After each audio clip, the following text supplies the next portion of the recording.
কথায় আছে, নাচতে না জানলে উঠোন বাঁকা। অপরের দোষ দেখা যখনই বন্ধ করব, আর নিজেকে খতিয়ে দেখব যে নিজের কমতি কোথায়, ফল্ট কোথায় রয়েছে, তার জন্যই এমন কিছু হচ্ছে, তখনই উঠোন বাঁকা থাকলেও নাচা সম্ভব হয়ে ওঠে। শ্রী শ্রী ঠাকুর বলেছেন যে তোমার চোখ যদি অন্যের শুধু কুই দেখে, তাহলে তুমি কখনো সৎ হতে পারো না। তাই অপরের দোষ দেখা বন্ধ করে অন্যের ভালোটুকুই নেওয়ার চেষ্টা করো।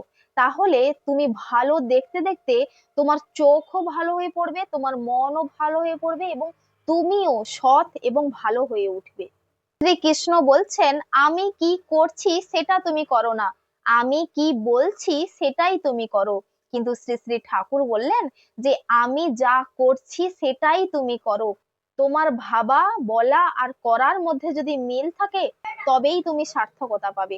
তুমি বলবে এক, ভাববে এক, করবে আর এক, তাহলে সবকিছুই বিফলে যাবে।